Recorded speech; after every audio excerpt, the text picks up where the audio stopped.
This is Bill McKibben from 350.org, and we're back here backstage, Benaroya Hall, about an hour from beginning this 21 Cities and 21 Nights tour across the United States.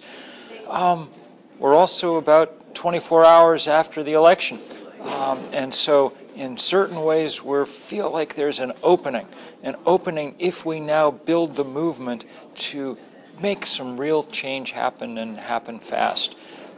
But in order for that to happen, we've got to reduce the power of the fossil fuel industry.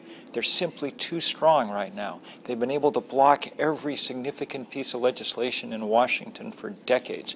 And so that's what this is about, going out around the country and trying to spark the movement that will begin to cut the power of this industry before they raise the temperature of the earth just too high for any of us to deal with. What are some of the specific ways that you're getting people involved in doing that? One of the big things that will come out of this on college campuses and churches and synagogues all over the country is a real divestment movement, sort of like the one that took on apartheid in South Africa a generation ago. And that's already beginning just in these last few weeks at place after place. And in fact, tonight we'll be announcing that the very first college in the country has decided to divest all its stock in fossil fuel companies. That's a big moment. Unity College in Maine is the real leader in this fight now, and as Maine goes, so goes the nation. Cool. In Obama's victory speech just last night, the biggest applause line was when he referred to global warming.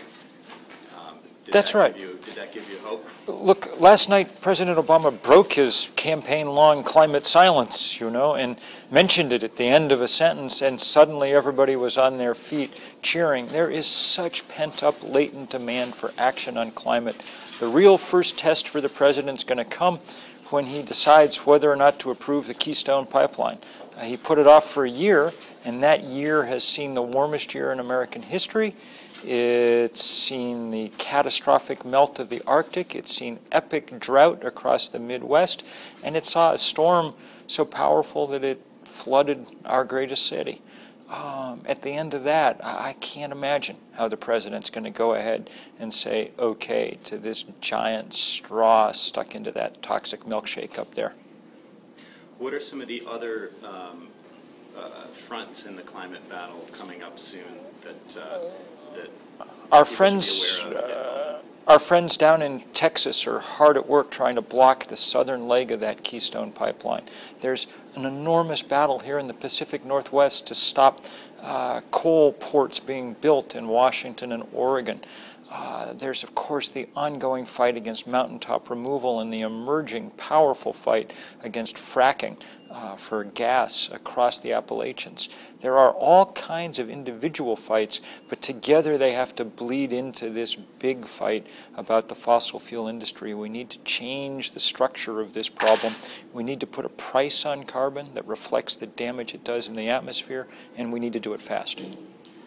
In addition to Obama's re-election and his the possible opening with his administration around climate, do you see the Democratic victories in the Senate or any of the other electoral victories across the country boding well for the movement?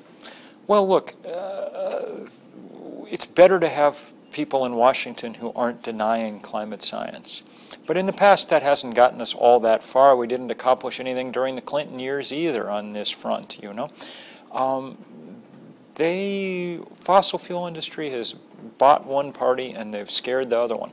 And so we have to take on that industry.